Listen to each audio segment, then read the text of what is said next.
की बात सीरीज में उनके जो कवरेज रहा है उसको काफी सराहा गया है, और पर्सनल लेवल पे मैं बहुत बड़ा उनका मुरीद हूँ। हमारे चौथे स्पीकर हैं मनु व्यास जी।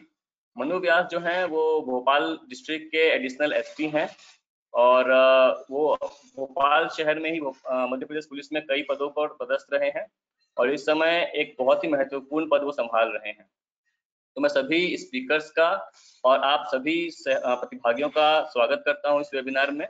और अब हम शुरू करते हैं, लेकिन उससे पहले मैं आपको कुछ कंट्रोल्स बता दूं कि आप लोगों को अगर सवाल पूछने हो तो आप लोगों के राइट साइड में जो कंट्रोल पैनल होगा, अगर आप लैपटॉप पे चला रहे हैं तो कंट्रोल पैनल में आपको क्वेश्चंस होंगे, आप क्वेश्चंस पे अपने क्वेश्चन पूछ सकते हो।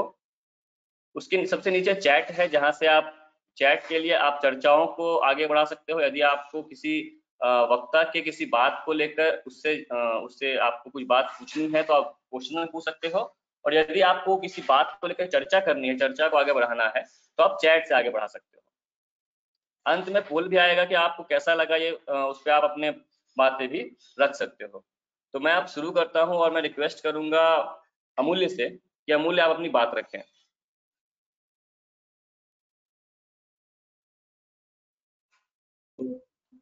युवा का धन्यवाद जिन्होंने ये इंडियन सिटीज और लॉकडाउन को लेके जो पूरी चर्चा शुरू की है। तो मैं हेल्थ पे ज्यादा बोलूंगा, और चूंकि मैं हेल्थ और मजदूरों के इश्यूज पे पिछले 2 महीना से हम लोग लगे हुए हैं, तो बट अनुराग जी चूंकि मजदूरों वाला पूरा मुद्दा ऐड करेंगे तो मैं हेल्थ पे बताऊं। तो हेल्थ में जो पूरा 3-2.5 महीने से जो हम लोगों ने बहुत नजदीक से देखा है, हमें पता है कि मध्य प्रदेश, आप सबको पता है कि एक बीमारू राज्य में अभी भी आता है। बहुत सारे जो इंडिकेटर्स हैं उसमें हम बहुत सारे राष्ट्रीय इंडिकेटर से पीछे हैं।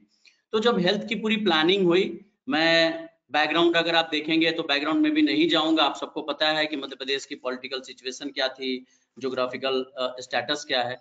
अब इंदौर और भोपाल को फोकस करके अगर मैं बात कर रहा हूँ, मध्य प्रदेश का ओवरऑल स्थिति देखें तो एक पूरा प्लान जो मध्य प्रदेश का था वो था 21 मार्च के पहले का प्लान, और जो फरवरी में और मार्च में थोड़ा बहुत प्लान किया गया था, बहुत सारे जीआरस निकले थे, और 21 मार्च से लेके 30 मार्च तक के बहुत सारे गवर्नमेंट के गाइडलाइंस निकली थी। जो गाइडलाइंस कमोबेश बहुत ज्यादातर डिसेंट्रलाइज गाइडलाइंस था। उसके बाद से मार्च के आखिरी से लेके अप्रैल के शुरुआत का जो दौर था वो 23 मार्च के बाद से जब नई सरकार आई तो कुछ ट्रांसफर्स और पोस्टिंग का दौर था, जिसमें कई सारे ट्रांसफर्स हुए, कई सारे ऑफिसर्स को हटाया गया। अगर आप देखेंगे तो फ्रीक्वेंट ट्रांसफर्स शुरू हुई, मतलब हेल्थ कमिश्नर्स बदल गए, चीफ सेक्रेटरी बदल गए, प्रिंसिपल सेक्रेटरी अभी ट्रांसफर हो गई, बहुत सारे सीएमएचओ बदल गए, भोपाल के सीएमएचओ बदल गए, इंदौर कलेक्टर्स बदल गए। तो पैंडेमिक के बीच में, जब पैंडेमिक होता है यूजुअली ट्रांसफर से एक पूरा मोमेंटम बदलता है, लेकिन पैंडेमिक का सरकार ने नजरिया देखा कि शायद जहां केस बढ़ा कि आपने इंदौर में केस बढ़ा, आपने कलेक्टर को हटा दिया, उज्जैन में केस बढ़ा, आपने कलेक्टर हटा दिए, खंडवा में केस बढ़ा, कलेक्टर हटा दिए। तो एक शुरुआत का पूरा बैकग्राउंड रहा कि ट्रांसफर पोस्टिंग, और जिसमें हेल्थ डिपार्टमेंट, मध्य प्रदेश के हेल्थ डिपार्टमेंट बड़े पैमाने पे स्टाफ संक्रमित हुए और बहुत सारे लोगों को ट्रांसफर किया गया। इंदौर भोपाल ऑलरेडी देख चुका था एक हादसा, लेकिन उसके बाद भी बीएमएसएचआरसी भोपाल मेमोरियल हॉस्पिटल, जहां ऑलरेडी वल्नरेबल पॉपुलेशन आने वाला है, वो प्लानिंग बहुत गलत प्लानिंग थी, जिसको उस हॉस्पिटल को कोविड हॉस्पिटल के रूप में बनाने की सोची। खैर बाद में वो कोर्ट केस लगा और भोपाल के जो संगठन है उन्होंने केस लगाई और बाद में वो फाइनली उसको सरकार ने माना। लेकिन अगर हम बैकग्राउंड देखें तो इंदौर भोपाल में जो केस रेट है, अगर चारों लॉकडाउन को देखें, लॉकडाउन 1, 2, 3, 4, लॉकडाउन 1 में इंदौर में जो 407 केस हुए, अराउंड 90 पर डे, अगर रेट देखें तो 90 केसेस पर डे। लॉकडाउन 2 जो था उसमें 61 केसेस का पर डे सिनेरियो डेवलप हुआ, थर्ड में 64 हुआ, और लॉकडाउन 4 में अभी 79 केसेस पर डे का हमारा एक कैलकुलेशन है, ये जो आ रहा है, केसेस बढ़ रहे हैं। मतलब आप 407 केस फर्स्ट फेज में था और पॉजिटिव केस, और अभी 712 केस है। ऑफ कोर्स सैम्पलिंग बढ़ी, लेकिन फिर भी केस, अगर आप डेथ रेट देखेंगे तो शुरुआत में इंदौर का डेथ रेट 7 था, जो अभी लगभग 3.83 का डेथ रेट है। तो पहले टेस्ट काफी कम हो रहे थे, मार्च में आप देखिए 2 जिले थे, आज हम 51 जिलों में पहुंच गए। तो संक्रमण जो है वो बहुत तेजी से बढ़ा। और इंदौर और भोपाल, इंदौर एक कमर्शियल सिटी, सरकार को पता था। इंदौर से सटा हुआ महाराष्ट्र का बॉर्डर है, जहां से आपने देखा होगा बिजासन से कई सारे एबी रोड से किनारे सटा हुआ इलाका है, राजस्थान सटा हुआ है, और गुजरात सटा हुआ है। और पूरा इंदौर, मतलब हम इंदौर को अकेले नहीं देखते हैं, क्योंकि इंदौर को हमें निमाड़ और मालवा दोनों के साथ देखना पड़ेगा। आज जो 10 बड़े शहर जहां सबसे ज्यादा केस हैं, उसमें से 5-6 शहर इंदौर के आसपास के हैं, टॉप 10। इंदौर, उज्जैन, खंडवा, बुरहानपुर, खरगोन, देवास, है ना, ये 100 से एबव वाले जितने हैं आप देख लीजिए, ज्यादातर ये पूरा रीजन अफेक्टेड हो गया। लेकिन ट्रांसफर पोस्टिंग के बावजूद भी पुलिस ऑफिसर्स भी बदल गए, केसेस में कोई कमी नहीं हुई। लॉकडाउन बहुत स्ट्रिक्ट है। इंदौर शायद एकमात्र शहर है जहां फल सब्जी के दुकानें भी बंद हैं, जहां नगर निगम ही सप्लाई कर रहा है, उस सप्लाई की अपनी समस्या है। तमाम इसके बावजूद भी ऑफ कोर्स सैंपलिंग बढ़ी। आज हमारी स्थिति अगर आप देखेंगे तो ये तो बैकग्राउंड है। हेल्थ की सिचुएशन देखिए तो हेल्थ मध्य प्रदेश में सबको पता था, पिछली सरकार हालांकि राइट टू हेल्थ एक्ट ला रही थी जिसमें पूरा मैपिंग हुआ था पिछले 1 सालों से। हमारी स्वास्थ्य व्यवस्था बहुत मजबूत नहीं थी। हमारी डिपेंडेंसी का जो प्लान था, जैसे इंदौर में अगर आप देखेंगे तो 30 मार्च को इंदौर में एक सर्कुलर निकला था, जिसके हिसाब से इंदौर में 4 रेड जोन हॉस्पिटल, जहां कोविड के टेस्ट के पेशेंट जो हैं वो जाके ट्रीटमेंट हो गए, जिसमें 3 गवर्नमेंट हॉस्पिटल थी और एक प्राइवेट हॉस्पिटल था जो अरविंदो हॉस्पिटल लिया गया था। उसके साथ साथ हमारे पास 8 येलो हॉस्पिटल लिए गए थे, जहां सस्पेक्टेड केसेस जाएगा इंदौर का, जिसमें गोकुलदास से लेके और ऐसे हॉस्पिटल थे। और फिर 22 ग्रीन हॉस्पिटल बनाए गए थे जहां नॉर्मल पेशेंट जाएगा, ये पूरा प्लान। और उसके साथ एडिशनल 234 ग्रीन हॉस्पिटल्स लिए गए थे, जहां as and when required government take over करेगी। भोपाल में भी आप देखिए एम्स और गांधी मेडिकल कॉलेज को लिया गया था। लेकिन ये पूरा डिसेंट्रलाइज प्लान को अप्रैल के लगभग फर्स्ट वीक के बाद से सेंट्रलाइज कर दिया गया। प्लान ये था कि केस वाइज, केस की स्थिति वाइज केसेस हॉस्पिटल्स में जाएंगे। तो गवर्नमेंट ने शुरुआत का जो प्लान था पब्लिक हेल्थ सिस्टम बेस्ड था, जो स्लोली शिफ्ट हो गया प्राइवेट हेल्थ सेक्टर पे। आज 80% केसेस प्राइवेट सेक्टर में है। आज 600 केसेस लगभग 3 दिन पहले का आंकड़ा है कि इंदौर में एक हॉस्पिटल में है, 2 हॉस्पिटल प्राइवेट हॉस्पिटल मिलाकर लगभग 900 केसेस है। लेकिन गवर्नमेंट हॉस्पिटल जो है, जो 4 हॉस्पिटल है MRTB और MTH, वहां मुश्किल से 150 या 200 केसेस है, जबकि उनकी कैपेसिटी ज्यादा है। आप सबको पता है कि गवर्नमेंट ऑफिसर्स जो जब बीमार पड़े तो एम्स से एक वीडियो वायरल हुआ और उनको एम्स से उठा के चिरायू शिफ्ट कर दिया गया भोपाल में। तो इसका यह मतलब है कि सरकार को या तो भरोसा नहीं था अपने हॉस्पिटल्स पे, अपने सरकारी तंत्र पे, जिसके कारण से उन्होंने किया। गवर्नमेंट ने 5 मई को एक डेथ एनालिसिस किया।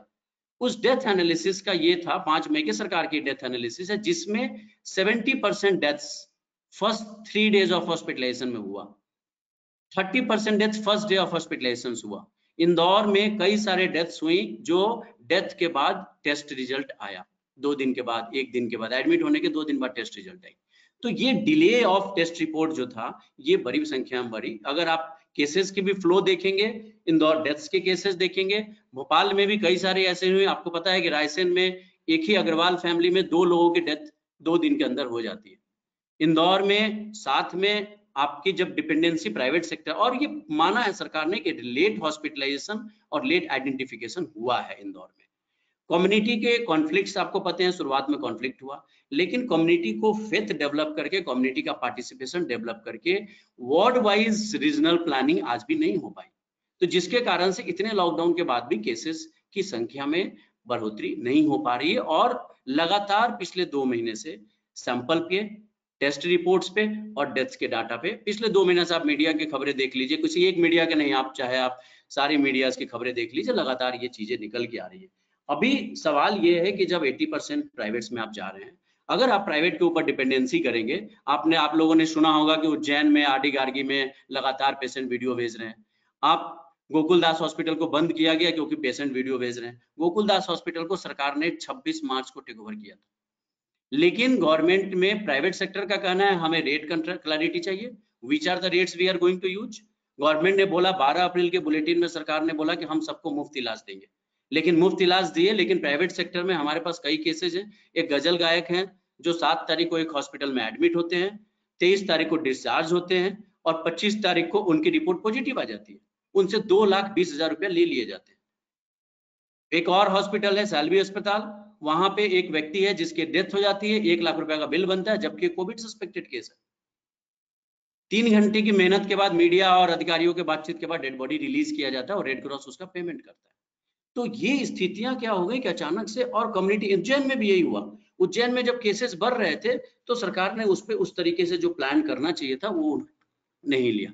टेस्टिंग के आप हाल देखिए, हम लोग लगातार सरकार के बुलेटिन का आप हाल देखिए, ऑफिसर्स जो सरकार के थे उन लोगों ने 3 बार आईडीएसपी की टीम, जो इंटीग्रेटेड डिजीज सर्विलेंस प्रोग्राम जिसका पूरा काम है एपिडेमिक्स मैनेजमेंट का, 3 बार वो टीम बदल चुकी है। 3 बार सरकार ने डाटा शुरुआत में देना चालू किया, मध्य प्रदेश में हेल्थ का डाटा देना चालू किया, सरकार ने डेथ के डाटा चालू करने, सरकार ने क्रिटिकल केस का डाटा देना चालू किया। 5 तारीख को सरकार ने क्रिटिकल और डेथ का डाटा दे रही थी अपने बुलेटिन में। 5 तारीख को क्रिटिकल केसेस 60 से बढ़ के 240 हो गया। गवर्नमेंट ने नेक्स्ट डे से क्रिटिकल का डाटा देना बंद कर दिया, 4 गुना अधिक हो गया। आप सोचिए 60 से 40। अभी हमारे परसों एक पत्रकार क्रिटिकल केस में उनकी डेथ हो गई नई दुनिया की। आज वो केस सरकार ने बंद कर दी। उसके बाद इशू उठा 26 मई तक पेंडिंग सैंपल्स का। 9021 पेंडिंग सैंपल 26 अप्रैल तक था। सरकार, हम लोगों ने इशू उठाया कि 9021 सैंपल कहाँ गए, where are the missing samples. Government ने 27 अप्रैल से सैंपल्स का डाटा देना बंद कर दिया। अब गवर्नमेंट ने 27 अप्रैल से डाटा देना शुरू कर दिया कि टेस्ट रिपोर्ट्स पर डे का। ठीक है, हमने टेस्ट रिपोर्ट को एनालाइज किया। अभी हमने 23 तारीख को टेस्ट रिपोर्ट का डाटा दिया। पता चला कि टेस्ट रिपोर्ट की जो हमारे पास जो डाटा हमने अभी रिलीज किया उसमें 17 तारीख से 23 तारीख तक टोटल टेस्ट रिपोर्ट्स आपके 3389 टेस्ट रिपोर्ट्स गायब है। If you calculate the total number of test reports, what total number of positive, negative and rejected test गायब। 18 तारीख को 2897 टेस्ट रिपोर्ट गायब है, 19 तारीख को 72 है, उसके बाद माइनस में चला जाता है। तो आज भी वो क्लैरिटी नहीं है। परसों अखबार में खबर छपती है कि 18 तारीख से डेथ के डाटा में बाद नहीं, अखबार की खबर छपी है कि जिसमें डेथ के डाटा में मिसमैच है, 3 दिन बाद डेथ की डाटा आ रही है। तो ये स्थिति है। इसमें प्राइवेट सेक्टर के ऊपर जब सरकार ने भरोसा किया तो प्राइवेट सेक्टर क्योंकि मध्य प्रदेश में अनरेगुलेटेड है। मध्य प्रदेश में नर्सिंग होम एक्ट बहुत पुराना है। क्लिनिकल एस्टेब्लिशमेंट एक्ट जो प्राइवेट सेक्टर को रेगुलेट करता है मध्य प्रदेश में लागू नहीं है, which is a important act. तो अगर प्राइवेट सेक्टर रेगुलेट नहीं है, अगर सरकारी सिस्टम को हम 2 महीना में बढ़ा नहीं पाए, आज हमारे पास मात्र 25 डेडिकेटेड कोविड हॉस्पिटल है as per the information what is available in the public domain. Dedicated hospital आज हमारे पास कम से कम 52 जिलों में तो एक डेडिकेटेड हॉस्पिटल को कैटेगरी 1 जिसे सरकार कहती है होना आवश्यक है, लेकिन वो 9 है। इंदौर में 4 है, भोपाल में 4 है, लेकिन इंदौर भोपाल के अलावा उज्जैन में 1 है। लेकिन 52 जिलों में डेडिकेटेड कोविड हॉस्पिटल अगर हम नहीं बनाएंगे तो where is the isolation oxygen. बीच में खबर छपी थी 31 जिलों में ऑक्सीजन सिलेंडर नहीं है, वेंटिलेटर्स नहीं है। ये 2 महीना मौका था इस लॉकडाउन में कि पब्लिक हेल्थ सिस्टम को स्ट्रेंथन करना। अल्टीमेटली मैं अब समय ज्यादा नहीं लूंगा, बट अल्टीमेटली इंपॉर्टेंट बात आज आप देखिए, पर कल आईसीएमआर ने चिट्ठी लिखी कि टेस्ट लैब टेस्टिंग का जो पैसा है कि टेस्ट वाइज प्राइवेट सेक्टर कितना लेगा, 4500 रुपया। अब इंदौर में 2 लैब्स में 4500 रुपये पैसे लिए जा रहे हैं। लेकिन क्या सरकार आज लोगों को, क्या जनता मांग रही है इंदौर और भोपाल की और पूरे मध्य प्रदेश की कि मुफ्त स्वास्थ्य सेवा, मतलब आपके पास आज आपके टोटल नंबर ऑफ केसेज हैं उसमें से, उन केसेज में से आज हमारे पास जो टोटल केसेज हैं उसके हिसाब से 10,000 या 20,000 30,000 केसेज हो जाएंगे, उनको फ्री ट्रीटमेंट चाहिए। फ्री ट्रीटमेंट में सरकार का बहुत खर्च नहीं है। दूसरी जो टेस्ट्स हैं, आज आपने 1 लाख 1.5 लाख टेस्ट आपने कर लिया, कल आपको 3, 4, 5 लाख टेस्ट बढ़ाने पड़ेंगे। आज आप अगर 5 लाख या 10 लाख लोगों के टेस्ट करते हैं तो आपको क्या चाहिए? 8 करोड़ की जनता है, अगर 8 लाख टेस्ट भी अगर आप करते हैं तो 1%, तो उतनी टेस्ट फ्री होना चाहिए। और तीसरा, जो लोग इलाज कर रहे हैं उन्हें मुफ्त में उन्हें पीपीई किट्स या सुरक्षा के, ये पूरे 2 महीने की हेल्थ की यही खबरें हैं। और प्राइवेट सेक्टर, तो ये स्थिति है। मुझे लग रहा है कि सरकार को बहुत सारे हम लोगों ने सजेशंस दिए हैं। आज टेस्ट, आज आप लैब का डाटा देखिए तो मध्य प्रदेश में आज पर मिलियन हम 1777 टेस्ट कर पा रहे हैं, महाराष्ट्र में 3442 है, तमिलनाडु में 5852 है, गुजरात में 2854 है और राजस्थान में 4538 है। तो मध्य प्रदेश आज उसमें पीछे है। टेस्टिंग लैब की सिचुएशन देखिए, आज हमारे पास 20 टेस्टिंग लैब्स है, मात्र 13 सरकारी में और 7 प्राइवेट में। महाराष्ट्र में 77 टेस्टिंग लैब्स हैं, तमिलनाडु में 70 है, गुजरात में 38 है, राजस्थान में 22 है। आज हम लोगों ने 1 महीना पहले सजेशन दिया है कि आप जो है सीबीटेट मशीन लाइए, हर जिले में आप टेस्ट कर सकते हैं, कैपेसिटी बढ़ा सकते हैं, बहुत खर्च नहीं है। पब्लिक हेल्थ आप व्यूज ले लीजिए, आप कमिटीज टास्क फोर्स आप बनाइए, multi party, multi civil society, multi person, multi individual task force बनाए. The task force will consist of public health expert, the journalists and the teachers and the professors and all who are NGOs working on this sector. So ये पूरा decentralise plan को centralise करना, और दूसरा जो है कि पूरा एक जो कोऑर्डिनेटेड एफर्ट्स होना चाहिए, वो कोऑर्डिनेटेड एफर्ट नहीं दिख रहा है इंदौर और भोपाल में. ब्यूरोक्रेटिक अप्रोच दिख रही है, इंडिविजुअलिस्टिक अप्रोच दिख रही है. बिकॉज अगर आप 30 तारीख का, अगर आप सरकार का ही ऑर्डर देखिए 30 मार्च का, उसमें ये लिखा हुआ था कि डीन अमूल्य थोड़ा सा शॉर्ट करेंगे क्या, मतलब क्योंकि समझ थोड़ा जी, बस उसमें लिखा हुआ था कि डीन और सीएमएचओज और आपके सुपरिटेंडेंट हॉस्पिटल्स और एडमिनिस्ट्रेटिव सब मिलके कोऑर्डिनेटेड डिसीजंस लेंगे, लेकिन एक इंडिविजुअलिस्टिक अप्रोच है. तो इसीलिए ये पूरा अप्रोच में मुझे लग रहा है कि हमें सोचना पड़ेगा कि अगर हमें इसे दूर करना है तो हमें इंडिविजुअलिस्टिक अप्रोच से कलेक्टिव अप्रोच पे देना पड़ेगा. और जो चारों स्ट्रेटेजीज है, identification, isolation, testing and treatment, इस स्ट्रेटेजी को सीरियसली रिव्यू करने की जरूरत है आप क्योंकि इसके बाद केसेस बढ़ने के चांसेस ज्यादा है. धन्यवाद. धन्यवाद अमूल्य, और मेरे ख्याल से बहुत ही इंसाइटफुल और फैक्चुअल प्रेजेंटेशन था आपका. और मेरे ख्याल से हम सब ये सवाल सच में पूछना चाह भी रहे हैं और अपने हमारे मन में भी है कि क्या जितने दावे किए जा रहे हैं, मतलब सीएम की ओर से भी कई बार बातें कही गई हैं, और मेरे ख्याल से ये यूजुअली जो प्रतिनिधि होगा वो कहेगा भी, वो कभी स्वीकार नहीं, उनको करना भी नहीं चाहिए, करेंगे भी नहीं कि हम बहुत पीछे हैं. लेकिन फिर भी कि कितने तैयार हैं हम, मतलब अगर पूरे राज्य में 52 जिलों में से अगर सिर्फ आपने बताया कि कुछ 9 या 10 डेडिकेटेड कोविड हॉस्पिटल्स, तो ये अपने आप में बहुत ही कम संख्या है 6 करोड़ की जनसंख्या वाले राज्य के लिए. तो सच में बहुत इंसाइटफुल था. और पब्लिक हेल्थ हैजार्ड बनने वाला है या नहीं, वो हम क्वेश्चन जब क्वेश्चन पीरियड लेंगे तो हम उसको समझने की कोशिश करेंगे उसको और डिटेल से. पूजा से मैं रिक्वेस्ट करूंगा, पूजा अगर अपनी बात रख सकें. पूजा.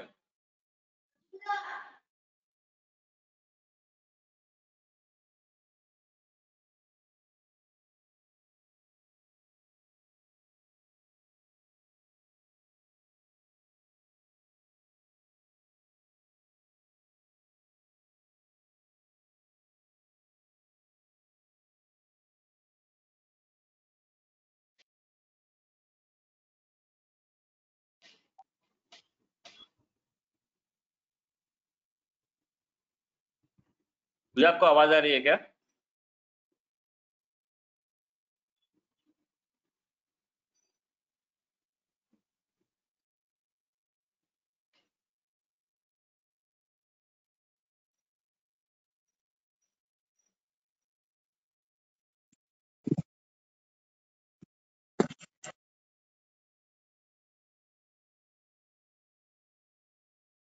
पूजा.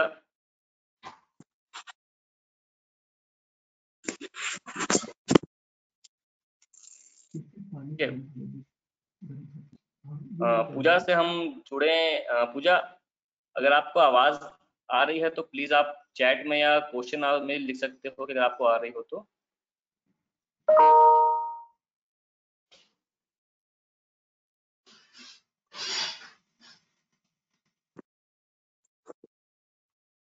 ठीक है पूजा, पूजा से हम संपर्क करते हैं. अनुराग, तब तक आप अगर अपनी बात रख सको. मेरी आवाज आ रही है अंकित? हाँ अनुराग, आपकी आवाज आ रही है.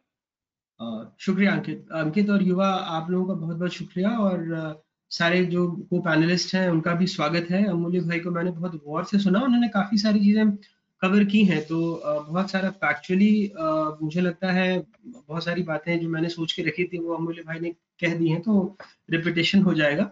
अमूल्य भाई का आदेश ये था कि मैं थोड़ा श्रम सुधारों के बारे में भी उन्होंने जिक्र किया, और फिर उन्होंने काफी कुछ पब्लिक हेल्थ के बारे में कहा. आखिर में वो जो बोलते हुए जा रहे थे टेस्ट को लेकर के, तो मैं उसमें थोड़ा सा बस एक RT-PCR टेस्ट के बारे में और ICMR के बारे में जो उन्होंने कहा, जो बंदिश कली हटाई है 4,500 रुपए की, तो अब ये राज्यों को अधिकार दिया गया है कि वो जो प्रमाणित लैब है उनसे बातचीत करके अपने हिसाब से कीमतें तय कर सकते हैं. क्योंकि कई राज्यों में ये जो 4,500 रुपए का एक कैपिंग कर दिया गया था वो अनिवार्य था, मतलब। लेकिन उसके बाद क्या हुआ कि कई सारे लोगों ने 4,500 रुपए लेने ही शुरू कर दिए। जबकि ये RT-PCR टेस्ट, अमूल्य भाई अगर मैं गलत हूं तो आप सही कर दें, कि 2 चरणों में किया जाता है जैसा हम लोगों को पता लगा था, और प्राथमिक परीक्षण के 1,500 रुपए लगते हैं। और अगर इसमें परिणामों की पुष्टि नहीं होती है तभी दूसरा टेस्ट किया जाता है। लेकिन ज्यादातर जो मरीजों के सैंपल थे वो तो पहली बार में ही उसमें रिजल्ट आ जाता था या फेल हो जाता था, तो दूसरी जांच के लिए भेजा ही नहीं जाता था, तब भी 4,500 रुपए लगते थे। तो ये एक पक्ष था जिसके बारे में मैं बस उसमें थोड़ा जोड़ना चाहता था। जहां तक श्रम सुधारों की बात है, मैं थोड़ा सा समराइज करना चाहूंगा, क्योंकि शुरुआती दौर में जिस दिन ही वो रिलीज आई थी मैंने उसको पढ़ के बहुत कुछ समझने की कोशिश की थी। जैसे 2-3 चीजें छोटी छोटी बताऊंगा। जैसे कहते हैं उन्होंने स्टार्टअप को एक ही बार रजिस्ट्रेशन करा देने के लिए कहा, फिर कारखाना लाइसेंस रिन्यूअल हर साल के बजाय 10 साल में करने की बात कही, फिर कॉन्ट्रैक्ट लेबर के तहत जो एक कैलेंडर वर्ष की जगह लाइसेंस का ठेका जो पूरी अवधि के लिए मिलेगा। नए कारखानों के लिए रजिस्ट्रेशन अब पूरी तरह से ऑनलाइन होगा। जो स्थापना अधिनियम है दुकानों का, उसमें संशोधन किया गया, वो 6 से 12 बजे रात तक खुली रह सकेंगी। और जो 100 से कम श्रमिक है उसके साथ काम करने वाले जो उद्योग थे उनको औद्योगिक नियोजन अधिनियम है उसके प्रावधानों से मुक्ति मिल गई है। मैंने इसको समराइज जब किया था तो मुझे ऐसा लगा कि एक तरह से पूरे के पूरे राज्य में जो मजदूर हैं उनको बंधुआ बनाने के साथ। लेकिन अब चूंकि हमारे जो को पैनलिस्ट है उसमें बाध्यता होगी कि बहुत खुल करके कुछ बातें शायद हम उतनी ना रख पाए, तो किसी और फोरम पर उस बात को कहूंगा। लेकिन ये बात तो तय है कि जिस तरह से श्रमिकों का अपने अनुभव के आधार पर मैं ये कहना चाह रहा था कि जिस तरह से कई राज्यों से मैंने उनको आते हुए देखा, खास करके अगर आप शुरुआती दिनों में ही यहाँ पर विदिशा बाईपास के पास उनको देखा या फिर सीहोर बाईपास पर देखा। मैं महाराष्ट्र में भी काफी सालों तक लगभग 14-15 साल काम कर चुका हूँ, तो बड़ा दुखद लगा कि वो अपने ऑटो टैक्सी जिसके पास जो साधन थे, क्योंकि ज्यादातर अगर आप देखेंगे तो ऑटो और टैक्सी ड्राइवर बिहार और उत्तर प्रदेश के मुंबई में चलते हैं, वो अपने ऑटो और टैक्सी लेकर के जा रहे थे।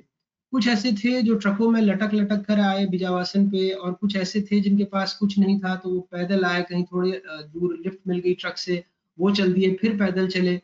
कई लोग ऐसे थे जिनके पास साइकिल थी तो नई साइकिल खरीदी उन्होंने, वो साइकिल लेकर आए और पता लगा कि जो अमूमन 2-2.5 हजार की साइकिल आती है इस कोरोना काल में उसमें भी पैसे बनाए गए और वो 5-5.5 हजार रुपए में साइकिल मिली उनको। तो कई सारी चीजें हैं फेलियर के बारे में। अगर मैं बात करूं तो शुरुआती दौर में उनको रोका गया, बाद में फिर भेड़ बकरियों की तरह हर जैसे बड़े शहरों में होता है अमूमन हम देखते हुए आए हैं। और ये बात हमेशा मैं कहता रहा हूँ कि ये लोग प्रोडक्टिव इकोनॉमी के एजेंट्स हैं। जैसे मैं जामिया मिलिया इस्लामिया MCRC में जब पढ़ाई करता था और सराय जुलेना और कभी महारानी बाग में कुछ दिनों रहा, तो वहां से जब मैं दिल्ली में साइकिल रिक्शा से जाता था तो वो 5 रुपए 7 रुपए या कभी कभी 10 रुपए लगते थे। भाई अगर मैं ऑटो करके जाता तो कम से कम 25 रुपए लगते। आज से 20 साल पहले की बात कह रहा हूँ, क्योंकि एक मिनिमम फेयर आपको देना पड़ता था। तो ये लोग हमारे जीवन को सस्ता बनाते थे। और हम क्या करते थे कि जब भी ऐसी आपदा आती है या आपात स्थितियां बनती हैं तो हम लोगों को लगता है ये कौन है यार जो सड़क पर आ गए हैं, जो इस तरह से हमारे जीवन को अवरुद्ध कर रहे हैं। ये तो मिडिल क्लास का हिस्सा नहीं है, या वो मिडिल क्लास जैसे दिखते नहीं है। तो जब हमारे जीवन को सस्ता बनाने की बारी आती है तो हम इन्हीं लोगों को तकते हैं, चाहे वो साइकिल रिक्शा वाला हो, चाहे घर में काम करने वाले हो, चाहे और कोई मजदूरी पेशा में लगे हुए हो। और जब भी मुसीबत आती है तो हमको लगता है सबसे पहले इनको भगा दो, यही है जो हमारे शहरों को गंदा कर रहे हैं। और यही स्थितियां अभी भी हुई हैं। तो बहुत दुखद था क्योंकि कई सारे प्रवासी मजदूर ये कह रहे थे, मुझे ये नाम केरल ने जो दिया वो ज्यादा अच्छा लगता है उनका, उन्होंने उनको अतिथि मजदूर कहा और ये शब्द मुझे शब्दावली ज्यादा अच्छी लगी। तो मैं संबोधित उनको अतिथि मजदूरों के तौर पर ही करूंगा। उनको उनका जब आना जाना था बहुत दर्दनाक था, जब वो कह रहे थे कि अब वो वापस नहीं लौटेंगे। कई जगहों पे पैसे जो जिलों से भी जो प्रवास हुआ, जैसे इंदौर से कोई ललितपुर की तरफ चला जा रहा था साइकिल में बच्चों को टांगे हुए, 500 किलोमीटर से, ईंट भट्टे के मालिक ने उनको पैसे नहीं, और वहां पर वो एक तरह से बंधुओं की तरह ही काम करते हैं, साल भर का ठेका मिलता है, पैसे दिए बगैर भगा दिए। तो कई सारा दोहन हुआ इस तरीके का। और जो छोटी छोटी बातें, जैसे ट्रेन में जब मजदूरों को हम कवर करने गए तो वहाँ जो माताएं आ रही थी उनके पास दूध नहीं था। 6 से 7 महीने के छोटे छोटे बच्चे थे जो रोटी नहीं खा सकते, बिस्किट नहीं खा सकते, ब्रेड नहीं खा सकते। लेकिन अब जो दे रहे हैं दानदाता वो तो ऐसी चीजें ही दे रहे थे। दूध का उनको उतनी ज्यादा शायद आइडिया ना हो या दूध उस तरह से पहुंचा ना पा रहे हो। जब हम भी गए तो हमने भी कई सारे लोगों से कहा कि इन बच्चों को दूध की जरूरत है। फिर उसके बाद इस फोरम पे मैं ये बात कह सकता हूँ कि कई दिन फिर जब हम लोगों ने देखा कि सरकारी तंत्र से उस तरह की मदद नहीं आ रही है, तो अपने स्तर पर जाकर हमने दूध बांटा या दूध पिलाने की कोशिश की जो दूध मुहे बच्चे थे उनको। यहाँ पर कई सारी बातें हम जो प्रशासनिक तंत्र में लोग लगे हुए हैं उनके बारे में कह सकते हैं, लेकिन एक सुखद पहलू ये रहा इस स्थिति में कि कई सारे पुलिस के अधिकारी थे, कई सारे डॉक्टर्स थे, कई सारे और सरकारी सेवाओं में जुड़े अधिकारी थे जो अपनी जो उनकी सरकारी ड्यूटी है उसके इतर कई बार उन्होंने रात में मुझसे संपर्क किया, कई सारे पुलिस वालों, कई सारे पुलिस के आला अधिकारियों ने कहा कि वो किस तरह से मदद कर सकते हैं। वो चाहते हैं कि वो मदद करें, उन्होंने मदद की भी। कई सारे डॉक्टर्स ऐसे हैं जो यहाँ पर जनसंपर्क अभियान के तहत काम कर रहे हैं, मेरे कहने पर वहाँ राशन पहुंचाया गया। कई सारे लोगों ने और अपने तरीके से मदद दी जो भी कर सकते हैं, या फिर अगर किसी एक पॉइंट से दूसरे पॉइंट तक जाने में कोई व्यवधान आ रहा है तो उन्होंने उसको ठीक करवाया। सबका सहयोग रहा। यकीनन महामारी की स्थिति है, पैंडेमिक है, तो इसके लिए बहुत प्लान तो कई सारी चीजें बदल रही हैं। जैसे अगर आप WHO को ही देखें तो अमूल्य जी बेहतर बता पाएंगे कि कई सारे मानक, जैसे पहले हमने सुना कि भाई सब HCQ के लिए बहुत अमेरिका बड़ा व्याकुल था HCQ के लिए, अब कह रहे हैं कि HCQ चाहिए नहीं, एक नई दवा रेमडेसिविर के लिए, उसके लिए बातें हो रही हैं। तो बहुत सारी चीजें दवाई में, बहुत सारी चीजें व्यवस्थाओं में परिवर्तित हो रही हैं समय के हिसाब से। जैसे लॉकडाउन किसी ने सोचा नहीं होगा कि इतना लंबा बढ़ेगा और बढ़ने वाला है, तो शायद ये भी हो सकता है कि एक नजरिया रहा हो कि मजदूरों को तब नहीं भेजा जाएगा, लेकिन बाद में जब भेजा गया तो बड़े बेतरतीब तरीके से भेजा गया, और ये बड़ा दुखद है जो सड़क पर हम देख रहे हैं। अब स्थितियां थोड़ी कंट्रोल में है, मदद करने वाले हाथ ज्यादा दिखते हैं, और जिनको मदद चाहिए, कम से कम मध्य प्रदेश, छत्तीसगढ़, चुके मैं लगातार घूमता रहा हूँ, इन राज्यों में कम लगते हैं केस, बहुत हैं, लेकिन मदद करने वाले हाथ भी बहुत ज्यादा बढ़े हैं पहले की तुलना में। तो ये सब मेरे कुछ अनुभव थे जिनको मैंने आपके साथ साझा करना जरूरी समझा। अमूल्य जी ने बहुत विस्तृत तरीके से हेल्थ को कवर किया, मैंने छोटे इनपुट्स दिए जो हमने देखा है। क्योंकि सेशन आगे बढ़ाना है तो अंकित से मैं गुजारिश करूंगा कि अब अगले वक्ता को भी हम लोग सुन लें, और मेरी तरफ से अगर और कुछ जोड़ना होगा तो आगे जब प्रश्नोत्तर होगा उसमें मैं उसको आंसर करने की कोशिश करूंगा। अनुराग, अगर एक छोटा सा, अगर आप थोड़ा सा पहलू रख सके इस बात के ऊपर कि जो एसेंशियल सर्विस की आपूर्ति थी उसको लेके आपने मतलब कुछ ऐसा इस पूरे 2 महीने के दौरान कुछ ऐसा कुछ जो अनुभव किया हो 2 शहरों के अंदर, उसको लेकर थोड़ा बता सके आप?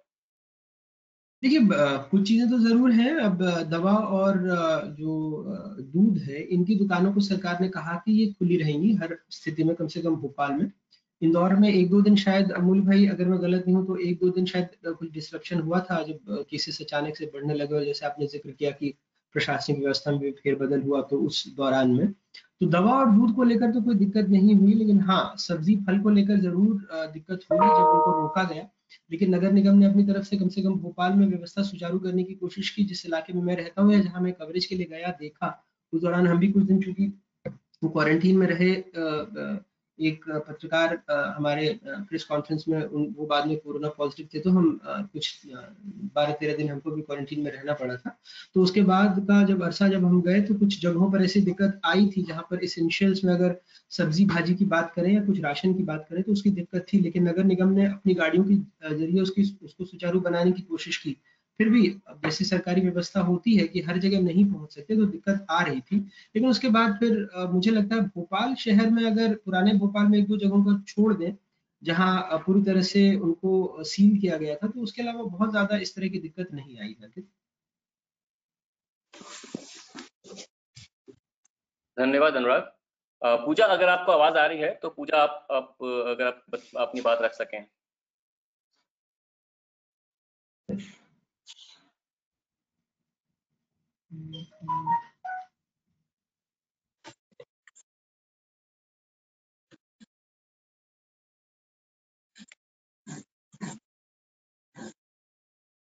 अंकित, हेलो। जी जी पूजा। हाँ, सभी साथियों को मेरा नमस्कार। मेरी जो बातचीत रहेगी वो कोरोना काल में रिपोर्टिंग और भोपाल में राजनीतिक स्थिति का कोरोना पे असर, इस पे मैं अपनी बातें रखूंगी। तो जैसा कि अब सरकारें भी कहने लगी हैं कि हमें कोरोना के साथ जीना होगा, यह बात काफी हद तक सच भी है, लेकिन सवाल ये उठता है कि कैसे। कोरोना के साथ जीने की बात आती है तो सबसे पहले ख्याल मन में आता है कि सोशल डिस्टेंसिंग का, लेकिन हमारे शहरों कि खासकर भोपाल और इंदौर जैसे शहर के पुराने इलाकों की जो बसाहट है, क्या वहां चाहकर भी सोशल डिस्टेंसिंग का पालन किया जा सकता है? ये ऐसे इलाके हैं जहां पे घनी आबादी है और यहाँ पे सोशल डिस्टेंसिंग मुझे नहीं लगता कि संभव है। नेताजी लोग सोशल डिस्टेंसिंग का पालन करने का अनुरोध करते हैं और फिर टीवी से गायब हो जाते हैं, लेकिन इस बात में बात कोई नहीं करता कि आजादी के 70 साल बाद भी आबादी का एक बड़ा हिस्सा देश में जो अहम योगदान करता है, वो इस तरह के घेटो बनाकर रहने के लिए विवश क्यों है?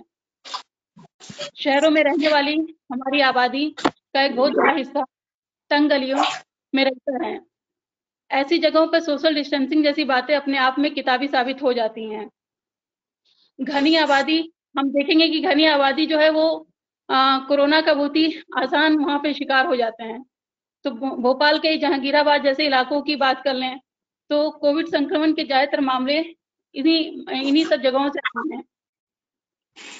और अब ये बात करते हैं कोरोना के दौर में रिपोर्टिंग, तो मैं कहूंगी कि इसमें ये बिल्कुल आसान नहीं है इसमें रिपोर्टिंग करना। शुरुआत में आज भी कम रिपोर्टर हैं जिनके पास मास्क और दस्ताने के अलावा कोई उपाय नहीं है। मानवीय एंगल वाली खबरों के लिए बाहर निकलना भी जरूरी है, लेकिन अपनी सुरक्षा भी जरूरी है। रिपोर्टिंग की बात करें तो शुरुआती कुछ दिनों के बाद ही आंकड़ों की प्रस्तुति कुछ इस तरह से होने लगी जिससे चीजों को समझ पाना मुश्किल हो गया। मीडिया का जो आंकड़े जारी किए गए उसमें कई विसंगतियां और अंतर पाए गए हैं। कई बार तो उनके लिए स्पष्टीकरण भी आते हैं, तो कई बार नहीं भी आते। इसके लिए राजनीतिक संकट जिम्मेदार हो सकता है। मध्य प्रदेश में सभी लोग वाकिफ हैं कि किस तरह से कोरोना से ठीक पहले कैसे यहाँ पे राजनीतिक घमासान मचा हुआ था मध्य प्रदेश में। तो इसके हालात यहाँ पे उसको बिगड़ने में यहाँ पे राजनीतिक संकट एक वजह हो सकती है। इससे निपटने में काफी दिक्कतें आई। मुझे लगता है कि काफी हद तक सही भी है। जब WHO ने 11 मार्च को कोरोना की महामारी घोषित किया था, उस समय तक इटली, चीन, स्पेन आदि कई सारे देशों में ये खबरें आने लगी थी जिसे देखकर सुनकर घूमते खड़े हो जाएं। हमारे देश में आज जब हालत इतनी खराब हो चुकी है कि हमारे टॉप 5 देशों में शामिल होने का खतरा उत्पन्न हो गया है, तो यह सवाल उठेगा कि हमारे पास दूसरे देशों के अनुभव से सबक लेने की समय था तो हमने क्यों नहीं लिया। मुझे लगता है कि हमारे प्रदेश में यानी मध्य प्रदेश में इसको थोड़ा हल्के में लिया गया। जैसे कि सबको पता है कि मध्य प्रदेश में चल रहे सत्ता संघर्ष के लिए कोरोना को डाउन प्ले किया गया, क्योंकि उस दौर में लगातार विधायक बसों में, हवाई जहाज में भरकर यहाँ वहां जा रहे थे। मध्य प्रदेश के तत्कालीन विधानसभा अध्यक्ष ने भी कोरोना का हवाला देकर कार्रवाई स्थगित की थी। हम इसे राजनीतिक पैंतरा मान सकते हैं, लेकिन सच तो यह है कि उस समय कोरोना को कम करके आंका गया। उपराष्ट्रपति और राज्यसभा के सभापति वेंकैया नायडू साहब का भी एक वीडियो पब्लिक डोमेन में है, जिसमें वे 18 मार्च को सांसदों से कह रहे हैं कि सदन में मास्क लगाकर आए वरना कार्रवाई की जाएगी। हमारे मौजूदा स्वास्थ्य मंत्री मध्य प्रदेश के नरोत्तम मिश्रा जी का एक बयान चर्चा में आया था, जिसमें उन्होंने कहा था कि ये कोरोना नहीं डरोना है। तो ये हमारी राजनीतिक चेतना थी कोरोना को लेकर। प्रदेश में 23 मार्च को आनन फानन में सरकार का शपथ ग्रहण हुआ और अगले ही दिन प्रधानमंत्री ने देशव्यापी लॉकडाउन का घोषणा कर दी। इसको क्या संयोग माना जाए? मुझे लगता है नहीं। स्पष्ट है कि मध्य प्रदेश में सरकार बनाने के लिए न केवल नेताओं ने सोशल डिस्टेंसिंग की धज्जियां उड़ाई, बल्कि हालात को गंभीरता से भी कम आंका गया। स्वास्थ्य विभाग की प्रमुख वल्लवी जैन समेत कई IAS अधिकारियों का विभाग से जुड़े 100 से अधिक कर्मचारियों और परिजनों को कोरोना से संक्रमित हो गया। आप अंदाजा लगा सकते हैं कि किस कदर लापरवाही बरती गई होगी। जहां हर जगह कॉन्टैक्ट ट्रेसिंग की बात की जा रही है, यहां पर भी उसकी पोल खुली है। हमने मध्य प्रदेश के स्वास्थ्य विभाग में कोरोना का संक्रमण कहां से हुआ, इसका पता अभी तक नहीं लगाया जा सका है। मुझे लगता है कि ये भी एक आपराधिक लापरवाही माना जाना चाहिए इसे। भोपाल में दूसरी बड़ी चूक थी सरकार द्वारा भोपाल मेमोरियल अस्पताल की कोविड सेंटर के नाम पर अधिग्रहण। यह अस्पताल भोपाल गैस पीड़ितों को समझौते के तहत मिला था। वे इलाज के लिए इस पे निर्भर थे। सरकार ने बिना किसी बैकअप या तैयारी के रातों रात इस अस्पताल का कोविड सेंटर के नाम पर अधिग्रहण कर लिया। इसका नतीजा ये हुआ कि यहाँ भर्ती गैस पीड़ितों को निकाल बाहर किया गया। बड़ी तादाद में डायलिसिस के लिए आने वाले मरीज यहाँ वहाँ भटकने के लिए बाध्य हुए। अगर जो बात करें सरकारी अधिकारियों से, जब भी बात करें तो कोरोना कवरेज के दौरान जब भी स्वास्थ्य विभाग के अधिकारियों से बात हुई तो उन्होंने विभागीय अधिकारी उन्होंने एक ही रटे रटाए जवाब सुनने को मिलते हैं, जैसे कि हम आपको अवगत करा देंगे वगैरह, और जांच चल रही है। मध्य प्रदेश में शुरू से लगता रहा कि कोरोना को भी सरकार ने बाढ़ सूखा जैसा कुछ समझा और काफी समय तक वह प्रचार के भरोसे रही। इस बीच हालात लगभग बेकाबू होने लगे। सरकार की ओर से कोई रिस्पांस लेट आया। मीडिया में कोरोना को लेकर जो खबरें आ रही हैं वे जनता के मनोबल को कमजोर कर रही हैं। इसमें भ्रष्टाचार और मरीज के साथ गलत व्यवहार की खबरें भी शामिल हैं। भोपाल में जिस तरह संक्रमितों के आंकड़े रोज औसतन 30 से 50 के बीच रह गए हैं, उसे देखकर लगता है कि कहीं ना कहीं जांच को सीमित किया गया है, जबकि पूरी दुनिया में इस बात पर जोर दिया जा रहा है कि ज्यादा से ज्यादा जांच की जाए।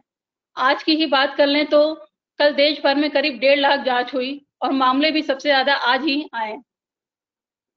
ये रवैया ठीक नहीं है।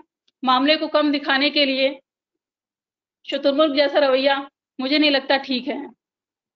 अब तो यही लग रहा है कि आज नहीं तो कल सभी इससे संक्रमित होंगे, लेकिन फिर भी जांच की मदद से संक्रमण को काफी हद तक सीमित किया जा सकता है।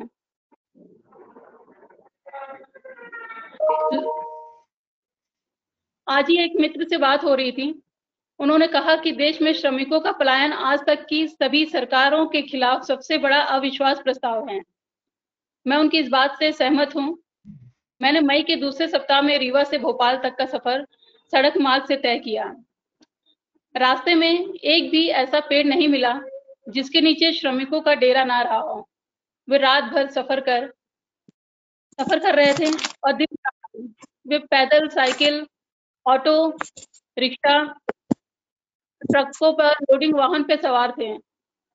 मैंने क्या, हम सभी ने विभाजन की कहानियां सुनी होगी, लेकिन अमीरी गरीबी का इतना स्पष्ट भेद और यह विभाजन दिल तोड़ देने वाला और डराने वाला है। दुख की बात है कि हमारे प्रदेश की सरकार ने इन श्रमिकों की शुद्ध बहुत देर से ली। तब जब नागरिक समाज के लोग और संगठन अधिकांश बोझ उठा चुके थे। सवाल यह है कि आप या हम सामुदायिक किचन चलाकर कब तक किसी का पेट भर सकते हैं। उनकी जरूरत रोजगार और पैसा है, एक बेहतरीन जीवन।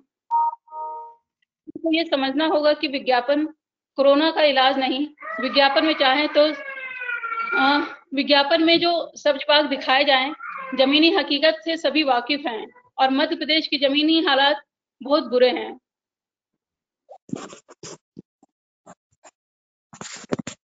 मेरी बात यहीं तक थी। मुझे थोड़ा मेरी छोटी बिटिया है, वो थोड़ी जग गई है, तो इसलिए थोड़ी असुविधा भी हो रही है बात करने में। अंकित जी, मैं बस यहीं तक बात करना चाहूंगी। ठीक है पूजा, ठीक है, धन्यवाद आपका। और कुछ बातें सच में बहुत सोचने वाली रही हैं आपने मुझे बताई वो। हाँ, मनु जी, हम आपसे सुनना चाहेंगे कि किस तरह का अनुभव रहा आपका। बहुत बहुत धन्यवाद अंकित जी। मैं सभी साथियों को नमस्कार करता हूँ। मेरा फोकस मेनली पुलिस का जो रोल रहा है अभी पिछले 2-2.5 महीने में यही रहेगा। मैं टिपिकल ओल्ड भोपाल में पोस्टेड हूँ, जैसे आप सभी जानते हैं कि बहुत ही डिफरेंट कल्चर है। आप नए भोपाल और ओल्ड भोपाल के कल्चर को अगर आप कंपेयर करोगे तो एक ड्रास्टिक चेंज मिलेगा। जिस तरीके से वहां पर कंजस्टेड लोग बाग रहते हैं, एक दूसरे के घर से लगे हुए घर हैं, शॉप्स आसपास हैं, तो वहां पर सोशल डिस्टेंसिंग और लॉकडाउन का पालन कराना हम लोगों के लिए, स्पेशली पुलिस फोर्स के लिए बहुत बड़ा टास्क था, है, अभी भी चल रहा है। हमको अभी ओपन हो गए हैं, जैसे जैसे बाजार ओपन हुए हैं तो और ज्यादा पुलिस फोर्स की व्यस्तता बढ़ गई है, क्योंकि सोशल डिस्टेंसिंग का पालन कराना एक हरकिलियन टास्क है। जैसे कि आप देखते हैं कि ओल्ड भोपाल जो एरिया है, सारे इंस्टीट्यूशंस आपके यहाँ, मीडिया और बहुत सारे हॉस्पिटल्स सब वो है, तो इमरजेंसी सेवाओं के लिए भी वहां पर इतना हैवी ट्रैफिक रहता था कि हम लोग लॉकडाउन के दौरान भी हम जितना चेक करते थे राउंड द क्लॉक, हमको कोई ना कोई इमरजेंसी सेवा वाला मिलता था, या वहां पर हमारे इंस्टीट्यूशंस हैं जैसे नगर निगम है, उनके 25,000 कर्मचारी वर्कर्स लगे रहते थे, तो कंटिन्यूसली उनका मूवमेंट भी रहता था। तो एक बड़ा ये टास्क बड़ा डिफरेंट हमको डिफरेंशिएट करने में बहुत तकलीफ आती थी कि कौन जेन्युइन है और कौन जेन्युइन नहीं है। कई बार इस चक्कर में जेन्युइन आदमी को भी परेशानी उठानी पड़ जाती थी। साथ ही मैं ये बताना चाहूंगा कि रमजान का जो पीरियड था, आप लोग ओल्ड भोपाल के कल्चर से लगभग सभी परिचित होंगे। रमजान के समय में भोपाल में विशेषता पूरी रात जगने का एक चलन रहता है, और रात में जब सहरी होती है उसके बाद वो लोग सोते हैं और 2 बजे के बाद फिर उनका दिन चालू होता है। तो ये कंप्लीट लॉकडाउन के दौरान रमजान चला, जनता का हमें बहुत सहयोग मिला, और लगभग हम लोग लॉकडाउन का पालन करवाने में सफल भी रहे। पुलिस फोर्स की स्थिति में आपको बता दूं कि मैक्सिमम पुलिस फोर्स 40 से 50 दिनों से अपने अपने घर नहीं गए। सब लोगों को वहीं पर होटल्स करा दिए गए हैं, और उनके ड्यूटी आवर्स भी नहीं है। जब जरूरत पड़ती है तो तुरंत उनको बुला लिया जाता है, क्योंकि जैसे जैसे कंटेनमेंट एरिया बढ़ते गए, जहां जहां इन्फेक्शंस बढ़ते गए, वहां पे बैरिकेडिंग करके हम लोगों को स्पेशल सर्विलेंस वहां पे हम लोगों ने ड्रोन से, सीसीटीवी, माइक सिस्टम से, तो ये स्प्रेड ना हो उसके लिए हम लोगों को मॉनिटरिंग बहुत ज्यादा करना पड़ा था।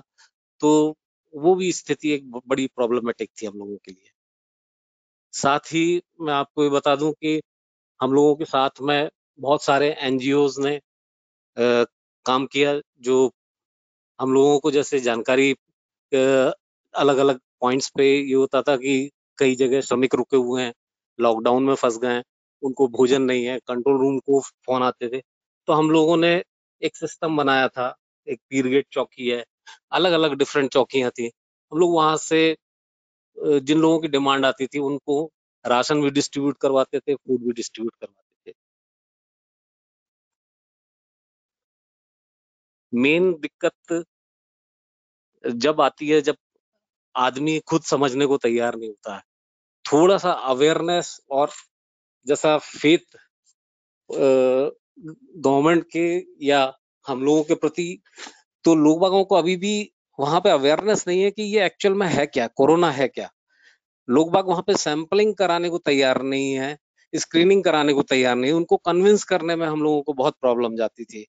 उन लोगों को क्वारंटाइन करना है, शिफ्ट करना है, तो उन्हें ऐसा लगता था कि हम लोग कुछ गलत कर रहे हैं और फोर्सफुली कर रहे हैं, तो एक नेगेटिव इम्पैक्ट पुलिस का जरूर लगता था। लेकिन फिर भी उनकी सेहत के लिए बाद में उनको कन्विंस भी करा, लोगों को समझ में भी आया, और बाद में बहुत हेल्प भी हमको लोगों ने की, और इसलिए ये सारा रमजान और ईद भी बहुत सिस्टमेटिकली हमारे निकल गए। कई मैं उदाहरण देना चाहूंगा हमारे साथ में। हाँ। हेलो। हाँ, कई बताइए। एनजीओज ने और नगर सुरक्षा समिति के वॉलंटियर्स ने हमारे साथ में राउंड द क्लॉक ड्यूटी की है, मतलब पूरी पूरी रात साथ में काम किया है। जब हमको पता चलता था कुछ मजदूर, जैसे एक ट्रेन रतलाम से आई थी, उसमें मजदूर भूखे थे, तो जैसे पता चला कि रतलाम से ट्रेन निकल गई है, तो आप ये समझ लीजिए कि within no time 3 hours में 1000 लोगों के लिए फूड तैयार करवा के और सोशल डिस्टेंसिंग के साथ में है। लोगों ने इतनी मदद की, उनको खाना खिलवाया, पानी पिलवाया अपने बैरागढ़ रेलवे स्टेशन पे। तो लोगों ने बहुत मदद की है, एनजीओज ने बहुत मदद की है। और अभी तक तो हम लोग जहाँ तक ये कोशिश की है कि अच्छे तरीके से कि सभी को लॉकडाउन का पालन करवाया जा सके और जितना मैक्सिमम हो सके कि इसका स्प्रेड रोका जा सके। Thank you. मनोज जी, बस छोटा सा मेरा रिक्वेस्ट है कि अगर आप ये भी बता सके कि जो पुलिस के साथी लोग हैं, जो पुलिसकर्मी लोग हैं, वो लोग कैसे अपने आप को अपनी सेफ्टी कैसे इंश्योर कर पा रहे हैं? वो एक बड़ा सवाल है कि मतलब पुलिस वाले अपने सेफ्टी कैसे इंश्योर कर रहे हैं, जो कि आप लोग राउंड द क्लॉक ड्यूटी पे हैं, आप इंटरेक्शन करते हैं, आप क्वारंटीन सेंटर विजिट करते हैं, तो उसमें आप अपनी सेफ्टी कैसे इंश्योर करते हैं? हम लोगों ने एक तो सब लोगों को एक हैबिट में डाल दिया है, तो मास्क तो वेयर कर ही रहे हैं, हैंड ग्लव्स कर रहे हैं, वेयर कर रहे हैं, और जब भी इस तरीके के इन्फेक्टेड प्लेस पे जाते हैं तो पीपी किट का भी यूज करते हैं। प्लस जितने भी हमारे चेकिंग वगैरह में स्टाफ लगा उनको भी बता दिया कि किसी को टच ना करेंगे। उन लोगों को पूरा ट्रेनिंग भी प्रॉपर हुआ, और उसके बाद किसी को चेक करना है तो विदाउट टचिंग एनीबॉडी आप उनको चेक करें। साथ ही एक इन लोगों को कई तरीके के आयुर्वेदिक वो भी इम्यूनिटी बढ़ाने के लिए बताया गया। और साथ में हम लोग उनको रोटेशन ऐसा करते थे कि बीच में उनको रेस्ट भी मिल जाए और उसका हम ज्यादा से ज्यादा ड्यूटी आवर्स भी इनके ले सकें।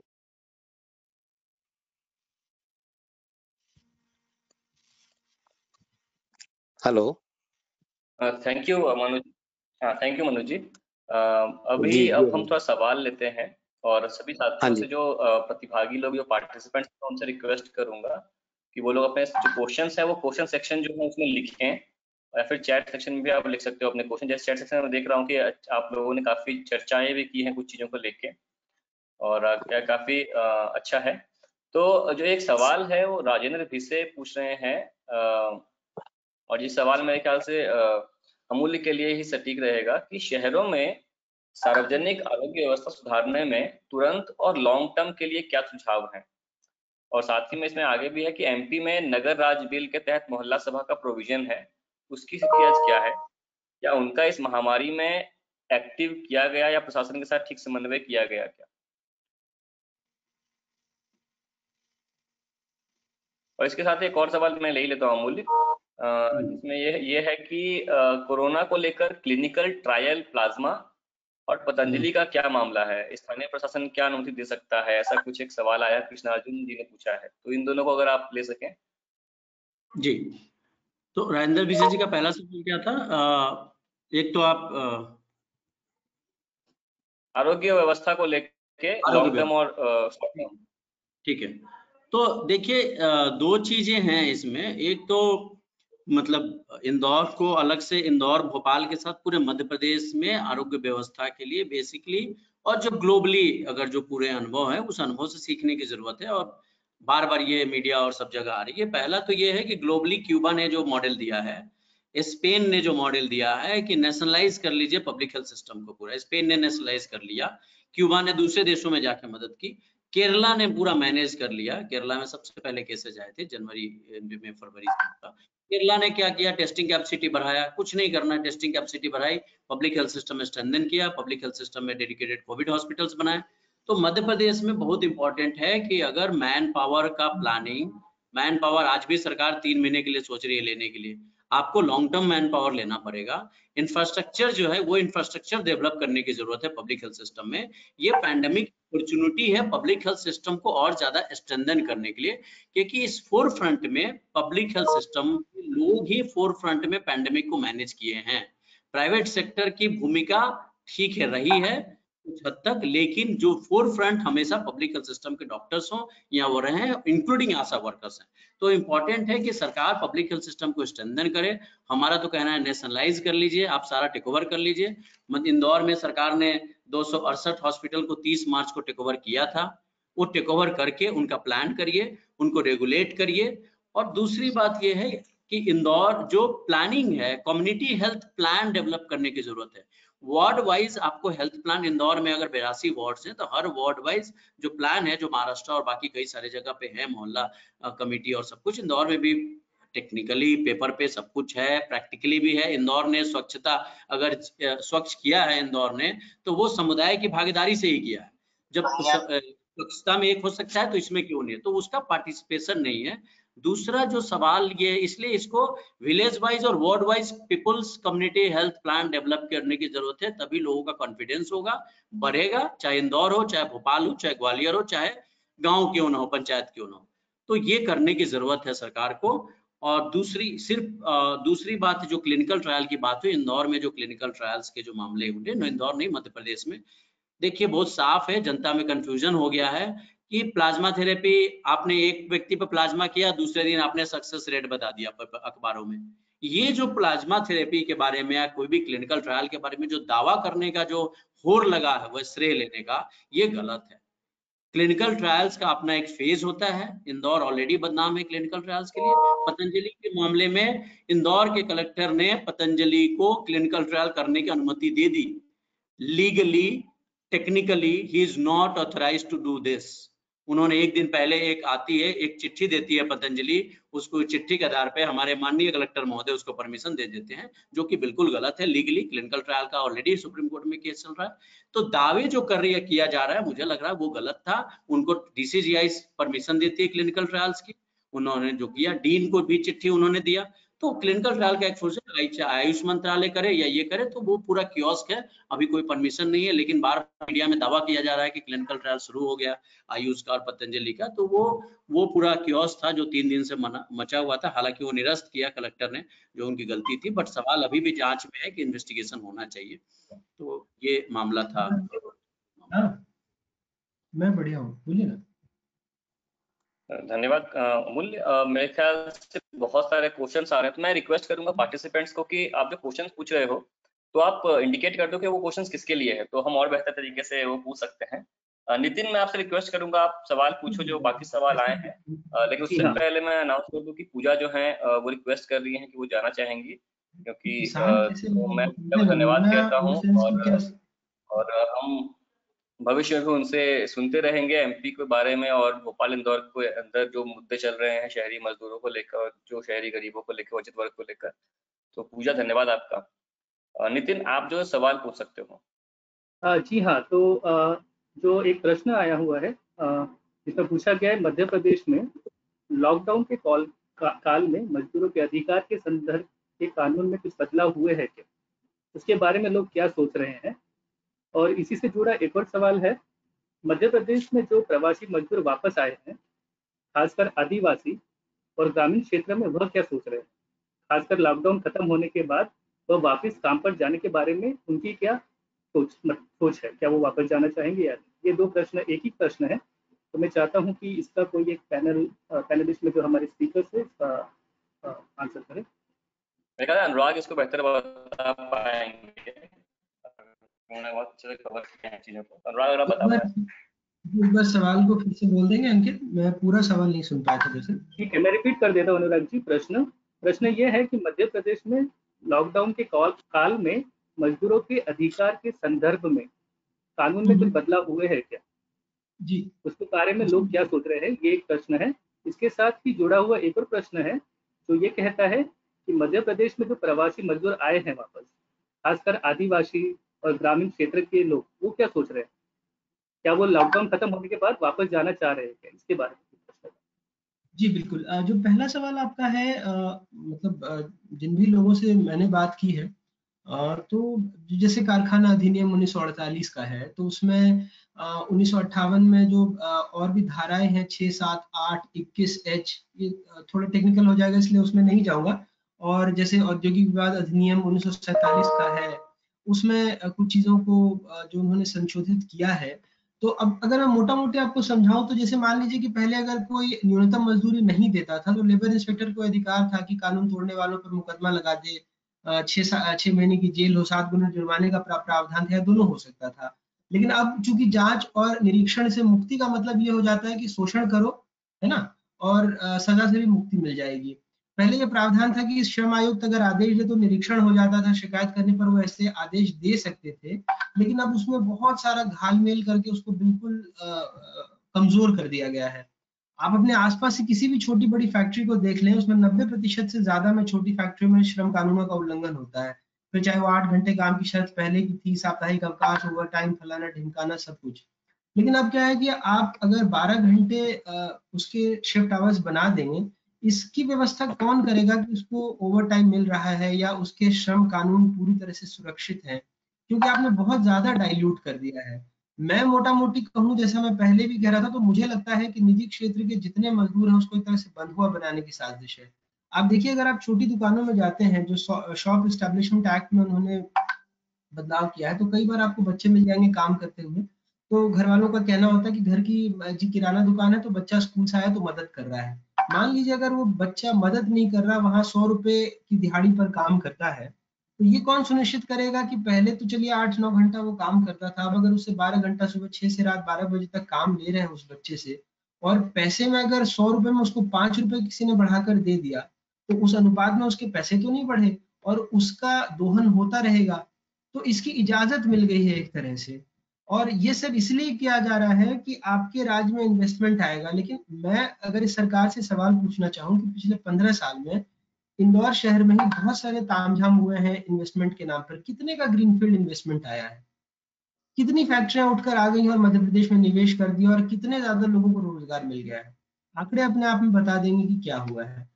फिर दूसरा, जब आप मजदूरों के वापस आने की, और यहाँ अब सरकार ये कह रही है कि मनरेगा में उनको काम दिया जाएगा, जिस मनरेगा को बहुत बार इन्होंने मनरेगा को लेकर बहुत सारे सवाल उठाए, बहुत हास्यास्पद और बहुत हल्के तरीके के भी। विडंबना देखिए कि उसी मनरेगा के तहत उनको काम मिल रहा है। सरकार कह तो रही है कि सुनिश्चित करेंगे कि मध्य प्रदेश से मजदूरों का पलायन ना हो।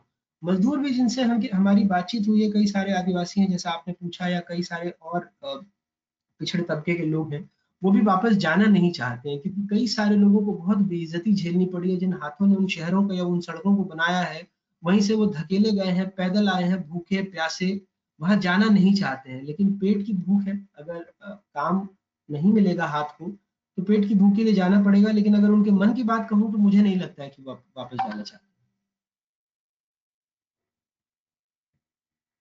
जी, बहुत बहुत धन्यवाद अनुराग जी इस उत्तर के लिए। मेरा नेक्स्ट क्वेश्चन जो यहाँ पे आए हैं, जो सतेज जी ने पूछा है, ये क्वेश्चन मनु जी के लिए है। मनु जी, क्या आप बता पाएंगे लॉकडाउन के दौरान क्राइम रेट में किसी तरह की मतलब उसमें किसी तरह की कमी देखी गई हो? बहुत ही इंटरेस्टिंग क्वेश्चन। और ये मैं आपको बताऊं कि लॉकडाउन के दौरान क्राइम रेट नियरली 0% हो गया था। स्टार्टिंग के फेस में तो हार्डली कोई क्राइम, मतलब पूरे भोपाल जिले का बता रहा हूँ आपको, रिपोर्ट होता था। रिसेंटली कुछ थोड़ा बहुत क्राइम बढ़ा है, अदरवाइज क्राइम रेट बिल्कुल डिप करके 0 पे चली गई। मनु, इसमें एक बड़ा सवाल भी छुपा हुआ है कि जो जी क्राइम है यहाँ पे, मतलब मेरे ख्याल से पेटी क्राइम्स की बात हुई होगी, चोरी डकैती मारपीट झगड़ा लड़ाई। जो संस्थागत क्राइम है जी मेरे ख्याल से वो बहुत लेवल पे मेरे सामने आ रहा होगा कि मतलब एक दूसरी बात ये भी है कि आपके नजर में डोमेस्टिक वायलेंस को लेके या ऐसे कोई केसेस सामने आए हैं कि मतलब बढ़ा है ऐसा कुछ कि डोमेस्टिक वायलेंस के मामले बढ़ गए हो, या संस्थागत क्राइम्स हैं, जैसे कि अगर मानो कि स्वास्थ्य विभाग की लापरवाही के कारण किसी की मौत हुई है, तो क्या किसी ने आगे बढ़ के रिपोर्ट करने की कोशिश की है क्या भोपाल में? ऐसा हुआ है? मैं आपको बताना चाहूंगा कि जो डोमेस्टिक वायलेंस के मामले हैं, वो एक लिमिट या थ्रेशोल्ड क्रॉस करने के बाद ही पुलिस को रिपोर्ट किए जाते हैं। अब लॉकडाउन के दौरान डोमेस्टिक वायलेंस को अपन इग्नोर नहीं कर सकते, हुए होंगे, लेकिन एज सच रिपोर्ट बहुत ही मतलब रेयरेस्ट अभी तक रिपोर्ट हुए हैं। और स्वास्थ्य विभाग की लापरवाही या इस तरीके किसी विभाग की लापरवाही के भी अभी मुझे नहीं लग रहा कि एक भी ऐसा इंसिडेंस अभी रिपोर्ट हुआ है। अच्छा, जी हाँ नितिन, अगला सवाल पूछो। धन्यवाद मनु जी। हमारा एक और प्रश्न यहाँ पे जो मैं देख रहा हूँ, जिसमें पूछा गया है कि इतना सारा माइग्रेशन हो रहा है, इससे मजदूरों की कमी आगे चल के होगी, तो पूरा शहर जो है इस प्रॉब्लम को कैसे सुलझाएगा? कारखाने चालू करने की परमिशन दे दी गई है, दी जाएगी, या दूसरी तरफ मजदूरों को वापस आने के लिए सरकार किस तरीके से इस गैप को कम करेगी या किस तरीके से भरेगी, ये प्रश्न यहाँ पे आया हुआ है।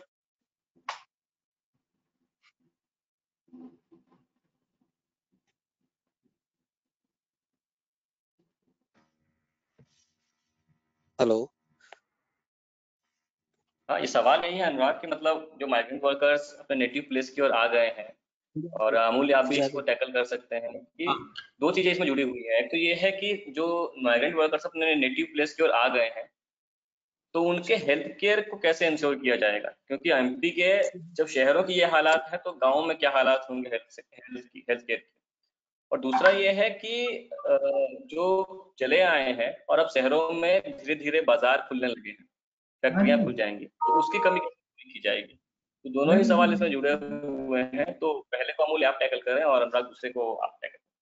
एकदम सबसे पहले तो महत्वपूर्ण बात यह है कि मजदूरों का जो पूरा मामला है, ये मामला सिर्फ जो है वो उसके हेल्थ का या उसके आने जाने का नहीं। सरकार ने इस अपॉर्चुनिटी में मजदूर मतलब असंगठित काम, मध्य प्रदेश में 70% और पूरे देश का ही डाटा आप देखिए जो असंगठित मजदूर हैं जिनके लिए ऐसे ही लॉ नहीं है।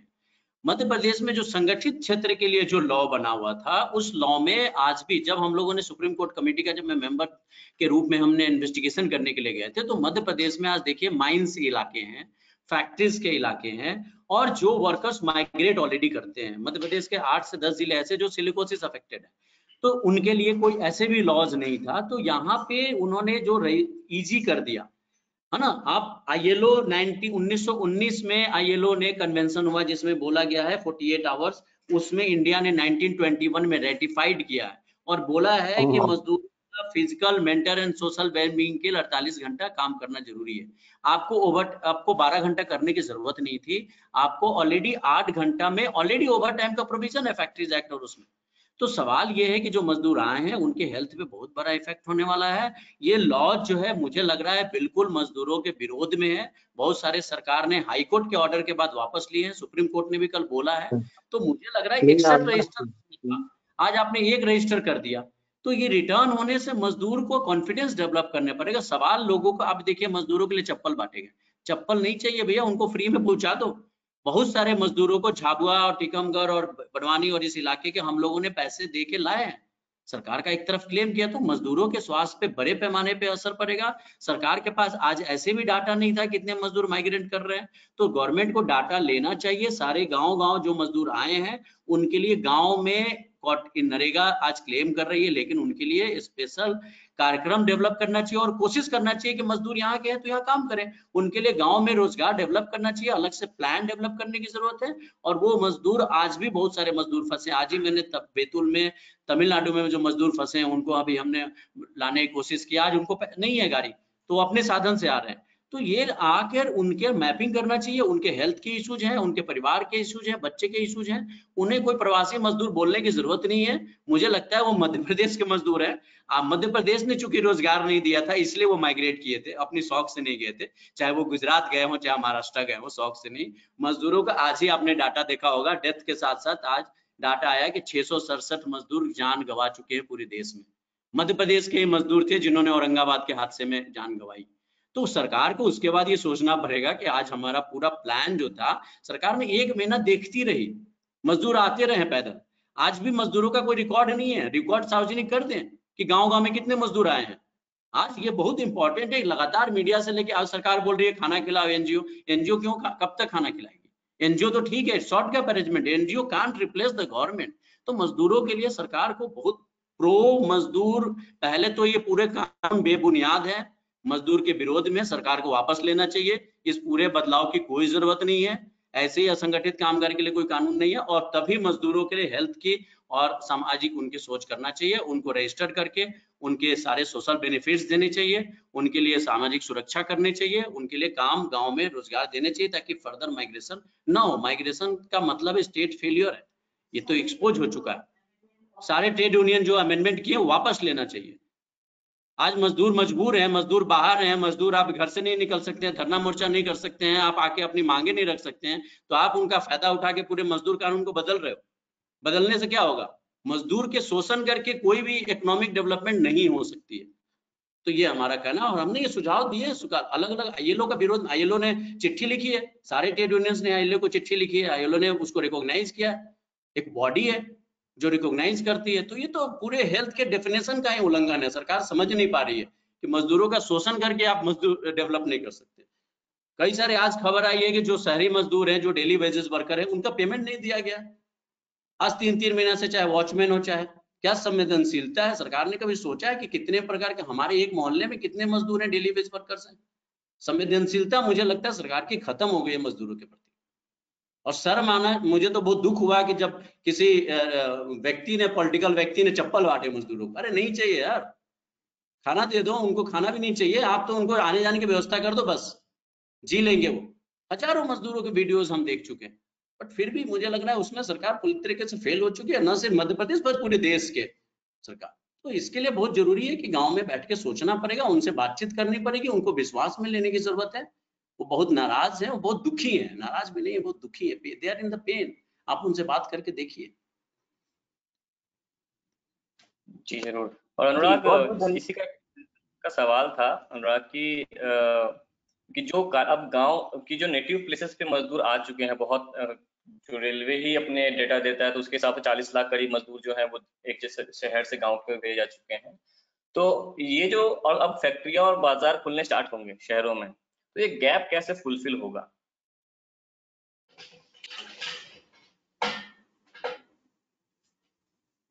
अनुराग, आपका शायद ऑडियो ऑफ है शायद। हाँ, हाँ, मैं ये कह रहा था कि आप अपना सवाल फिर से थोड़ा सा स्पष्ट करेंगे। हाँ, मैं ये कह रहा हूँ कि बहुत सारे मजदूर जो हैं अब शहरों से अपने नेटिव प्लेस की ओर आ चुके हैं, पहुंच चुके हैं, और रेलवे ही ने डेटा दिया है कि करीब 40 लाख लोगों को हम भेज चुके हैं, ट्रैवल करवा चुके हैं। तो अब शहरों में धीरे धीरे बाजार खुलना शुरू हुए हैं, फैक्ट्रीज खुलना शुरू हुई हैं। तो ये जो गैप होगा कि मजदूर जा चुके हैं, फैक्ट्रियां खुल रही हैं, तो ये गैप कैसे फुलफिल होगा, ये एक क्वेश्चन आया। बड़ा मुद्दा रहेगा अंकित, ये इसमें तो बहुत मुश्किल आने वाली है। काफी सारी जगहों पर, जैसे यहाँ भी जिन फैक्ट्रियों को इजाजत दी गई है वो फिलहाल अपनी आधी क्षमता से भी काम नहीं कर पा रहे हैं। लेकिन फिलहाल चूंकि कहीं पर 33%, कहीं पर 50% कर्मचारियों को आने की इजाजत है, और उसमें भी बहुत सारी बंदिशें हैं। पर ये तो सवाल उस वक्त बड़ा प्रासंगिक रहेगा जब पूरी क्षमता से वो काम करना शुरू करेंगे। जैसे धार में, पीथमपुर और इंदौर के आसपास, और भोपाल में मंडीदीप या रायसेन जैसी जगहों पर जो फैक्ट्रीज लगी हुई हैं, और भी बाकी जगहों पर जहां पर बड़ी तादाद में, चूंकि यहाँ से भी मंडीदीप से कई हजारों की तादाद में जो मजदूर थे उन्होंने बिहार की ट्रेन पकड़ी है और वो बिहार चले गए हैं। हमने उनको कवरेज भी किया था वहां जाकर, स्टेशनों पर भी। उनकी भी यही व्यथा थी कि उनको भी घर जाना था। अब उनमें जरूर महाराष्ट्र जैसी आपाधापी नहीं थी, क्योंकि इतनी खराब हालत यहाँ नहीं थी, लेकिन ये तो जरूर है कि वो परेशानी में गए हैं, और एक फिक्र है उनको शहरों में लौटने के बाद कि जिस तरह से उन्होंने स्थितियों को देखा है, 2 महीने परेशान हुए हैं, इसमें क्या होगा। तो ये कुछ दिनों बाद शायद स्थितियां स्पष्ट हो पाएंगी, तभी कहना मुश्किल है। लेकिन हाँ, इतना अपने अनुभव के आधार पर कह सकता हूँ कि एक ठीक ठाक तादाद होगी जो वापस नहीं लौटेगी।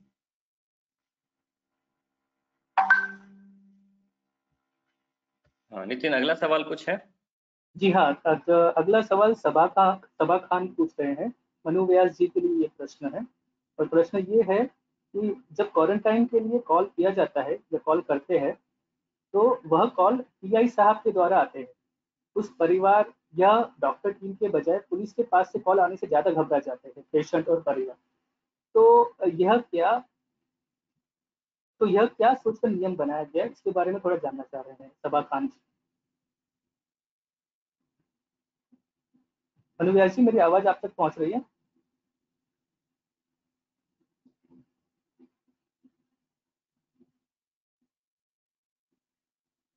मेरे ख्याल से मनु जी शायद चले गए हैं। तो नितिन, कोई और सवाल है तो आप वो पूछ सकते हो। मेरे ख्याल से एक सवाल है जो मेरे ख्याल से बहुत जरूरी सवाल है, वो ये है कि मेरे ख्याल वो आखिरी सवाल भी कर सकते हैं उसको, कि हमने एनडीटीवी की रिपोर्ट देखे हैं कि दिल्ली और महाराष्ट्र में आने वाले टाइम को लेके काफी कुछ तैयारियां की जा रही हैं, हॉस्पिटल्स को लेके, बेड्स को लेके, वेंटिलेटर्स को लेके, डेडिकेटेड बेड्स को लेके। उस तरह की कोई तैयारी भोपाल इंदौर में दिख रही है क्या? तो दोनों ही, मतलब मैं मामूली से ही पूछूंगा, अनुराग से पूछूंगा कि अगर ऐसा कुछ है। जी, जैसे भोपाल में तो जैसे मैं उसको क्वारंटीन सेंटर में, वहाँ का जो हॉस्टल है इंजीनियरिंग कॉलेज का एनआईटी का, उसको क्वारंटीन सेंटर में तब्दील किया गया है और भी कुछ वैकल्पिक इंतजाम किए जा रहे हैं। लेकिन एक अच्छी बात यह है कि रिकवरी रेट कह लीजिए, या फिर अगर पिछले 2 हफ्ते से कंपैरिजन भोपाल के डेटा का करूंगा, तो जो केसेस हैं उसमें जिस अनुपात में बढ़ रहे थे उस अनुपात में बढ़ नहीं रहे हैं। जो ठीक होने का औसत है वो भी लगभग 53% हो गया है मध्य प्रदेश में। लेकिन हाँ, यहाँ पर एक बात जोड़ना जरूर, अमूल्य भाई इसमें और बेहतर तरीके से बता पाएंगे कि आंकड़ों में कुछ हेरफेर तो जरूर हो रहा है, क्योंकि जिस तरह से डेटा आ रहा था हेल्थ डिपार्टमेंट की तरफ से शुरुआती दौर में, उसमें 3, 4, 5 बार खाने जोड़े गए हैं, हटाए गए हैं, अलग किए गए हैं। उसको लेकर कुछ संदेह पैदा हो रहा है, और खास करके इंदौर के संदर्भ में मैं कहना चाहूंगा कि मौत के आंकड़ों को लेकर बहुत ज्यादा संदेहास्पद है, क्योंकि कई बार ऐसा लग रहा है कि वो डेटा फिक्स कर दिया गया और हर दिन उसी को जोड़ के बताया जा रहा है। इस स्थिति में फिलहाल हम लोग नहीं है कि इंदौर ट्रैवल करके वहां जाकर पता लगा पाए, लेकिन जो चीजें स्टेट हेल्थ डिपार्टमेंट से जो डेटा रिलीज होकर के आ रहा है, और उस डेटा को जब आप देखिएगा तो थोड़ा संदेहास्पद जरूर लगता है। मूली भाई वहां पर है, शायद वो और बेहतर तरीके से उसको एक्सप्लेन कर देंगे।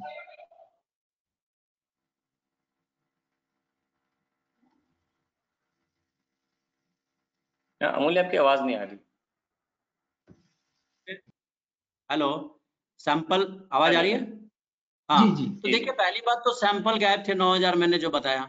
उसके बाद जिले में कल ही अभी हमने 17 तारीख से 23 तारीख का पूरे डाटा एनालाइज किया। इंदौर का 123 सैंपल मिसिंग है, 123 है ना, और ये लगातार मिसिंग है। कल के सैंपल में 44 सैंपल मिसिंग है। तो ये जो सैंपल मिसिंग का जो पूरा मामला है, ये इंदौर में हो रहा है। टेस्ट रिपोर्ट्स मिसिंग है ना। टेस्ट रिपोर्ट जो आप दे रहे हो कि डेली का टेस्ट रिपोर्ट, बुलेटिन देखिए, इंदौर के बुलेटिन पिछले 7 दिन का देख लीजिए, रोज टेस्ट रिपोर्ट्स में गड़बड़ है। दूसरी बात है कि जो डेथ्स के डाटा पिछले 1.5 महीने से ही आ रही है, आज की बात नहीं है। क्यों डेथ के बाद सैंपल के रिजल्ट्स आते हैं, टेस्ट रिपोर्ट्स आती है, इसका मतलब है कि आपका डिले है सैंपलिंग में, ठीक है। तीसरी बात है कि बहुत सारे जो डेथ्स हो रहे हैं, जो पॉजिटिव कोविड डेथ्स हैं, जो रिपोर्ट नहीं हो रही है। आज ही आया है कि 18 मई से लेके 3 डेथ्स रिपोर्ट नहीं हुई। जो दूसरे डेथ्स हैं, अगर आप डेथ का आंकड़ा देखिए, 1 महीना पहले भी खबर छपी थी कि अगर पूरा डेथ जो है वो बढ़ गए हैं बहुत सारे इलाकों में, तो वो कौन सा है? कई सारे अभी बीच में खबर आई उज्जैन में कि डेथ का रिपोर्टिंग नहीं किया जाएगा, डेथ के बाद सैंपल नहीं लिया जाएगा, सैंपल रिलीज नहीं किया जाएगा। तो ये उज्जैन और इंदौर में और बाकी जगह भी लगातार ये चल रहा है। इसमें ट्रांसपेरेंसी लाने की जरूरत है। ट्रांसपेरेंसी नहीं होगी, ये कोई नॉर्मल सिचुएशन नहीं है, पैंडेमिक है। It is a question of life. 123 sample मतलब 123 लोगों के लाइफ का सवाल है, और 123 इंटू कॉन्ट्रैक्ट ट्रेसिंग आपका फेल हो गया। तो इसीलिए पूरा टेस्टिंग में ट्रांसपेरेंसी ना होने से पूरी चीजें फेल हो गई। डाटा तो जो सरकार डाटा दे रही है उसी में प्रॉब्लम है। अब जो आप सवाल उठाओ तो सरकार डाटा देना बंद कर देती है। तो डाटा छुपाने से क्या होगा? पैंडेमिक डाटा छुपाने से नहीं डील होगा। ये कोई करप्शन और बाकी मामले नहीं है ना। तो इसलिए ये बहुत इंपॉर्टेंट है, सरकार लगातार कर रही है। ट्रांसपेरेंसी लाना, डाटा अवेलेबल देना, लोगों का कॉन्फिडेंस देना, जब तक ये नहीं होगा तब तक इससे हम नहीं जीत पाएंगे। और ऑल इज वेल बोलने से नहीं होगा कि रिकवरी रेट बढ़ गई। आप डाटा देख लीजिए ना, आज उज्जैन में 10 का डाटा है, 10% मोर्टिलिटी है। इंदौर में 3.70 है। तो अलग अलग जगह, बुरहानपुर का डेथ रेशियो देख लीजिए, 5 से 7% है। आज आप देखिए कि उज्जैन देवास में 9.5 to 10 का डाटा है डेथ का। इंदौर, धार, भोपाल, बुरहानपुर में 3.5 to 4 का डाटा है। खरगोन और मंदसौर में 6.5 का डेथ डाटा है। खंडवा, बुरहानपुर में 4.5 to 5 का डेथ रेशियो है। तो क्यों मोर्टेलिटी रेट इतना हाई है? सरकार को सोचना पड़ेगा। नेशनल से तो हमेशा आगे रहा है, नेशनल मोर्टेलिटी रेट से हम 1% 2% घटा के और रिकवरी रेट से नहीं देख सकते। हम टोटल पॉजिटिविटी रेट से डेथ के डाटा को ही एनालाइज कर सकते हैं। हम सिर्फ पॉजिटिव केसेज, आज जो एक्टिव केसेज हैं, सरकार ने भी वो डाटा देना शुरू किया, एक्टिव केस। ठीक है, एक्टिव केस से आपने टोटल, ये तो दिक्कत है कि आप कैसे प्रेजेंट करेंगे। तो इसलिए डेथ के डाटा में ट्रांसपेरेंसी और अकाउंटेबिलिटी डाटा में नहीं है मध्य प्रदेश में। ये अलग अलग समय पे हम लोगों ने प्रूव भी किया है, बाकी साथियों ने प्रूव किया है। तो इससे पैंडेमिक कंट्रोल नहीं हो पाएगा। आप जितना ज्यादा सैंपल करेंगे, केरला ने इतना सैंपल किया, महाराष्ट्र आज तमाम इतना केस क्यों है? क्योंकि टेस्ट ज्यादा हो रही है, सैंपल ज्यादा हो रहे हैं। तो ये है।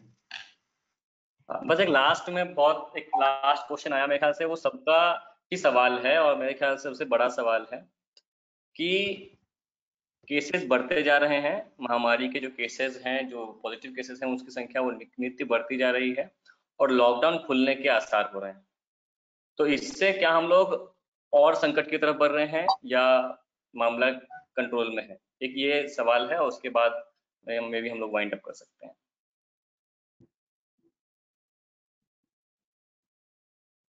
ये क्या मैं मुझे जवाब देना है अंकित? हाँ, दोनों ही अगर आप दे पाए थोड़ा बहुत। मुझे ऐसा लगता है कि देर सवेर जैसा हम लोग सब जानते हैं कि काम तो करना ही होगा, क्योंकि बहुत लंबी अवधि तक हम हर चीज को रोक के नहीं रख सकते हैं। तो सुरक्षा के साथ काम की शुरुआत तो करनी ही पड़ेगी और ऐसे में एहतियात रखना बहुत सारी चीजों में जरूरी होगा, लेकिन काम तो करना ही होगा। मतलब भैया घूमेगा ही आर्थिक गतिविधियों का, नहीं तो फिर बहुत ज्यादा दिक्कत और हो जाएगी, क्योंकि कई सारे लोगों ने हमसे यही कहा कि भाई कोरोना मारे या ना मारे, भूख मार देगी। तो ये स्थिति ना आए, क्योंकि जो मदद पहुंचाने वाले हाथ भी हैं, अपने अनुभव के आधार पर मैंने देखा है कि लंबी अवधि तक अगर बहुत ज्यादा मदद पहुंचानी तो वो भी थकने लगते हैं।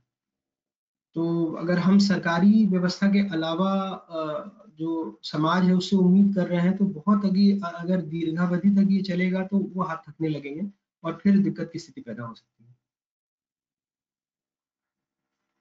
है। धन्यवाद अनुराग। और अमूल्य को अभी 6:30 बजे एक टीवी पे आना था, तो उन्होंने रिक्वेस्ट किया कि वो निकल सकते हैं, तो ठीक है। तो अभी मैं आप सबको धन्यवाद कहना चाहूंगा, हमारे स्पीकर जिन्होंने बहुत अच्छे से बातों को रखा, क्वेश्चंस को टैकल किया, क्वेश्चंस को आंसर किया, हमारे सभी प्रतिभागी जिन्होंने अपना समय दिया और काफी अच्छे सवाल पूछे, जो मेरे ख्याल से बहुत ही जरूरी है इस समय पूछे जाना सभी के साथ। और कुछ ऐसे सवाल भी थे जिसके जवाब हम लोगों को सबको मिलकर ढूंढना है, साथ में ढूंढना है।